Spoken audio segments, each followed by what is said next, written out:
Hello everyone, welcome back to the channel. मैं हूं doctor साहिल रॉय और आपका बहुत बहुत स्वागत है आपके अपने YouTube channel you commerce scholar में। आज का हमारा टॉपिक है क्राइटेरिया ऑफ डिमांड फोरकास्टिंग। जी हां दोस्तों, बिजनेस इकोनॉमिक्स का बहुत इंपॉर्टेंट टॉपिक है। इसमें आज हम समझेंगे कि डिमांड फोरकास्टिंग के क्या क्या क्राइटेरियाज होते हैं। बहुत सारे पॉइंट्स हैं, डिटेल में समझेंगे। आइए शुरुआत करते हैं। Criteria for good demand forecasting. ठीक है, एक अच्छा डिमांड फोरकास्टिंग की क्या क्राइटेरियाज होते हैं। सबसे पहली बात, demand forecasting can be effective if the predicted demand is equal to the actual demand. ठीक है दोस्तों, इन्होंने कहा कि डिमांड फोरकास्टिंग तब इफेक्टिव होती है जब प्रिडिक्टेड डिमांड का मतलब एस्टिमेटेड डिमांड, मतलब हम मान के चल रहे थे कि अगले महीने 1 लाख यूनिट्स की हमारी डिमांड होगी हमारे प्रोडक्ट्स की। ठीक है, ये हमने प्रिडिक्ट किया था कि अगले महीने ऐसा होगा और अगले महीने एक्चुअली में ऐसा हो भी जाता है। तो ये हमारा जो डिमांड फोरकास्टिंग था वो क्या हो गया, बहुत ज्यादा इफेक्टिव हो गया। तो demand forecasting can be effective तब जब predicted demand is equal to actual demand. आगे कह रहे हैं, the effectiveness of demand forecasting depends on the selection of an appropriate forecasting technique. कोई भी डिमांड फोरकास्टिंग तब ज्यादा इफेक्टिव होता है, उसकी इफेक्टिवनेस तब सामने आती है, तब समझ में आती है जब आप एक अप्रोप्रिएट डिमांड फोरकास्टिंग टेक्निक को यूज करते हो। मतलब डिमांड फोरकास्टिंग के बहुत सारे टेक्निक्स हैं, बहुत सारे मेथड्स हैं। तो आपकी रिक्वायरमेंट के हिसाब से आप एकदम सही सही तरीका अपनाते हैं, फोरकास्टिंग का टेक्निक अपनाते हैं, तभी वो इफेक्टिव होता है। जैसे लॉन्ग टर्म प्लानिंग कर रहे हैं तो लॉन्ग टर्म डिमांड फोरकास्टिंग कर रहे हैं, अगर आप लॉन्ग टर्म प्रिडिक्शन कर रहे हैं तो आपको उसके लिए अलग डिमांड फोरकास्टिंग की टेक्निक अपनानी होगी। शॉर्ट टर्म है तो शॉर्ट टर्म के लिए अलग डिमांड फोरकास्टिंग की टेक्निक अपनानी होगी। ठीक है, इंडस्ट्री के लिए अलग अपनानी पड़ेगी, इंडिविजुअल फर्म या ऑर्गेनाइजेशन के लिए अलग अपनानी होगी, इस हिसाब से। आगे कह रहे, each technique serves as a specific purpose, thus an organization should be careful while selecting a forecasting technique for a particular problem। ठीक है, इन्होंने बोला हर टेक्निक, मतलब हर टेक्निक जो है वो एक स्पेसिफिक पर्पस के लिए है, उसका एक अलग मकसद है। ठीक है, तो कोई भी ऑर्गेनाइजेशन को कोई भी पर्टिकुलर प्रॉब्लम के हिसाब से ही डिमांड फोरकास्टिंग की टेक्निक को सेलेक्ट करना चाहिए। आगे कह रहे हैं, the following points explains the criteria for the selection of demand forecasting techniques. तो फॉलोइंग पॉइंट्स पे आते हैं। हमारा पहला पॉइंट है एक्यूरेसी। अब एक्यूरेसी में कहा जा रहा है कि almost all the methods of demand forecasting yield accurate results under different circumstances. जितने भी मेथड्स हैं डिमांड फोरकास्टिंग के, वो अलग अलग सर्कमस्टांसेस में लगभग लगभग एक्यूरेट रिजल्ट देते हैं। लेकिन however, not all methods are appropriate to be used for all kinds of forecasting. तो सारे के सारे मेथड्स को हम इस्तेमाल नहीं कर सकते हर तरीके की फोरकास्टिंग के लिए। For example, lack of statistical data limits the use of regression analysis in order to predict demand. अगर आपके पास स्टैटिस्टिकल डेटा नहीं है तो रिग्रेशन एनालिसिस आप यूज नहीं कर सकते डिमांड को प्रिडिक्ट करने के लिए। ठीक है, therefore appropriate selection of forecasting technique would ensure the accuracy of results. इसीलिए कहा जाता है कि अप्रोप्रिएट सिलेक्शन जो होता है ना फोरकास्टिंग टेक्निक का, वो बहुत जरूरी है ताकि आपके जो रिजल्ट्स हैं वो एक्यूरेट आए। सेकंड पॉइंट है हमारा टाइमलीनेस। टाइमलीनेस में कहा जा रहा है कि as discussed earlier, demand forecasting can be short term or long term. The demand forecasting methods used for both the time periods vary। इन्होंने कहा कि जैसे हम पहले भी बात कर चुके हैं कि डिमांड फोरकास्टिंग जो होती है वो शॉर्ट टर्म के लिए भी होती है, लॉन्ग टर्म के लिए भी होती है। तो जो डिमांड फोरकास्टिंग की जो मेथड्स होते हैं वो डिपेंड करते हैं, शॉर्ट टर्म के लिए अलग होगा, लॉन्ग टर्म के लिए अलग होगा। For example, demand for a new product which needs to be introduced in months time cannot be assessed using the time series analysis method। कोई भी एक प्रोडक्ट जिसकी डिमांड 1 महीने के अंदर अंदर होने वाली है, ठीक है, जो 1 महीने के अंदर हमें प्रोड्यूस करके मतलब बेचना है हमें, उसके लिए हम उसके असेसमेंट के लिए, उसकी डिमांड के असेसमेंट के लिए हम time series analysis method use नहीं कर सकते, क्योंकि टाइम सीरीज एनालिसिस मेथड के लिए जो डेटा चाहिए वो लॉन्ग पीरियड का डेटा चाहिए और वो लॉन्गर ड्यूरेशन ऑफ टाइम के लिए होता है। ठीक है,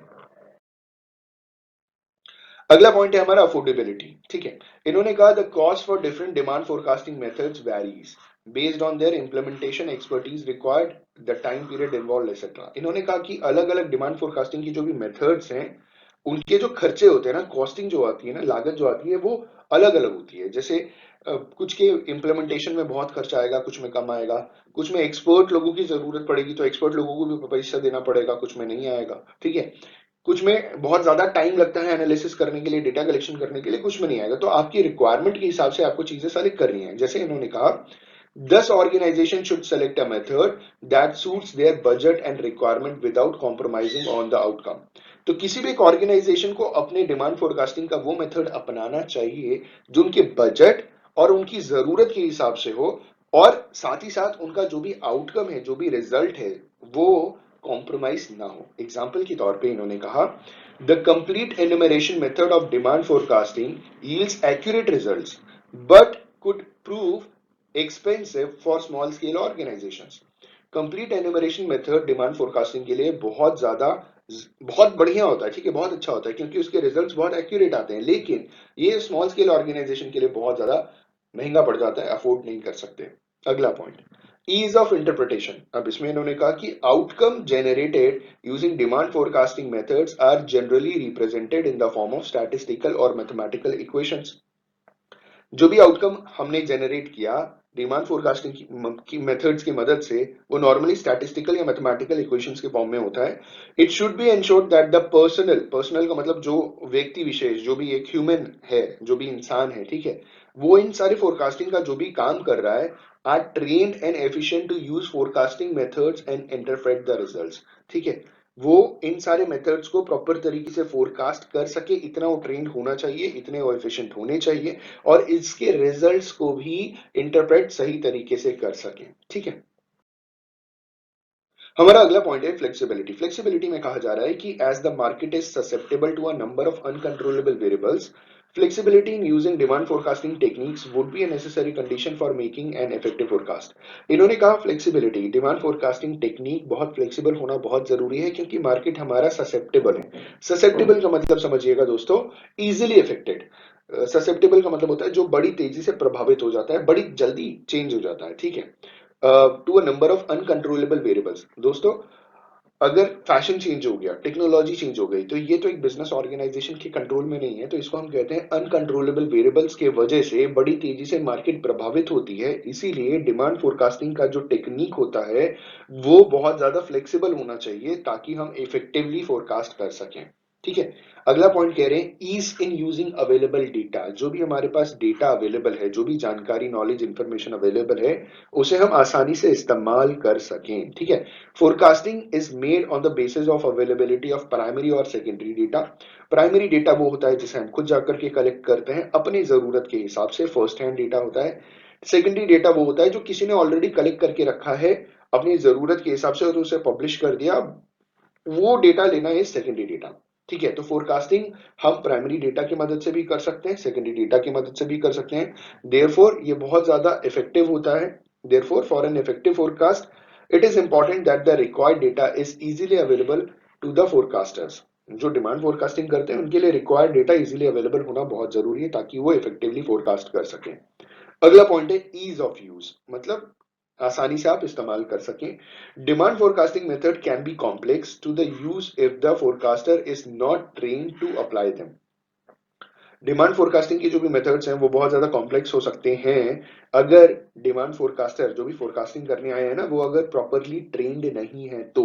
therefore depending on the objective of forecasting, the forecaster should use a simple yet effective method of forecasting. ठीक है, इस्तेमाल के हिसाब से, जो इन्होंने कहा ऑब्जेक्टिव के हिसाब से, जो फोरकास्टिंग है, जो फोरकास्टर है, उसको ऐसा सिंपल और इफेक्टिव तरीका अपनाना चाहिए फोरकास्टिंग करने के लिए। एग्जांपल के तौर पे, not all sales representatives are trained to use regression analysis for demand forecasting। Therefore, in such cases, using a simple technique such as sample survey method would yield better results। तो इन्होंने बोला जितने भी salesman हैं, जितने भी sales representative हैं, उनको रिग्रेशन एनालिसिस नहीं आता, वो उतने ट्रेन नहीं है, तो उसकी जगह वो क्या कर सकते हैं, सैंपल सर्वे मेथड का भी इस्तेमाल कर सकते हैं, और उसकी मदद से, सिंपल तरीका होता है जिसकी मदद से वो अपना रिजल्ट ढूंढ सकते हैं। अगला जो हमारा पॉइंट है वो है ईज ऑफ इम्प्लीमेंटेशन। अब ईज ऑफ इम्प्लीमेंटेशन में कह रहे हैं कि one of the most important criteria for selecting a demand forecasting method is the ease of implementation. सबसे इंपॉर्टेंट जो क्राइटेरिया है किसी भी डिमांड फोरकास्टिंग के मेथड को चूज करने का, वो ये है कि आप उसे कितनी आसानी से इंप्लीमेंट कर सकते हैं अपने ऑर्गेनाइजेशन के अंदर, मतलब लागू कर सकते हैं, इस्तेमाल कर सकते हैं, प्रयोग कर सकते हैं। ठीक है, अप्लाई कर सकते हैं। बहुत सारे ऑर्गेनाइजेशन में क्या होता है कि ऐसे लोग नहीं होते जो प्रॉपर तरीके से ट्रेन हो या एक्सपीरियंस्ड हो in using demand forecasting methods, ठीक है। उस केस में क्या होता है, the outcome of a forecast में remain void due to improper implementation in spite of availability of adequate data and resources, ठीक है। तो जो आउटपुट आता है वो वॉइड होता है क्योंकि आपने जो भी आपके पास रिसोर्सेज या डेटा अवेलेबल थे उसको आपने प्रॉपर तरीके से इस्तेमाल नहीं किया या उसको आपने इम्प्रॉपर तरीके से इंप्लीमेंट कर दिया, तो यहाँ पे दिक्कत आ जाती है। Therefore forecasting method that are easy to implement should be selected to make the required forecast, ठीक है। अगला है रिलायबिलिटी। अब विश्वास कैसे करेंगे, भरोसा कैसे करेंगे? इन्होंने कहा a time tested method of forecasting is generally assumed to be more effective than the other less use methods.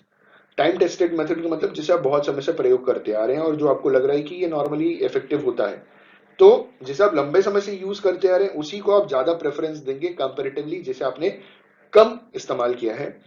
If a certain method has yielded reliable outcomes in the past, the same method could be used for forecasting in the future too।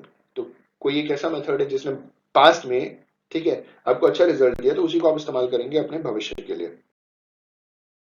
हमारा आखिरी point है durability of outcome. अब durability of outcome में इन्होंने कहा कि forecast made during a demand forecasting technique should be valid in the long run. इन्होंने कहा कि फोरकास्ट, अगर आपने एक अच्छा डिमांड फोरकास्टिंग टेक्निक का इस्तेमाल करके फोरकास्ट किया है तो वो लंबे समय तक वैलिड रहता है। For example, in case of a new product, there is a certain time lag between the period when a forecast is made and the period when the product is likely to enter in the market, ठीक है। तो जब कोई नया product बनाया जा रहा है, तो जब आपने फोरकास्ट किया और उस प्रोडक्ट की मैन्युफैक्चरिंग होने के बाद मार्केट में एंटर करने के बीच में एक बहुत बड़ा टाइम का डिफरेंस होता है। उस केस में क्या होता है, जो रिजल्ट होता है फोरकास्ट का should remain valid in the course of time. तो जो भी आपने फोरकास्टिंग किया है उसका रिजल्ट वैलिड होना चाहिए, ऐसा ना हो कि डिमांड बदल जाए, ठीक है। तो ड्यूरेबिलिटी ऑफ आउटकम होना बहुत जरूरी है दोस्तों। आई होप एंड बिलीव कि criteria for good demand forecasting method का ये पूरा का पूरा जो आपका टॉपिक था वो आपको क्लियर हो गया होगा। On this note, thank you so much for watching this video. Have a good day and all the best for your examinations.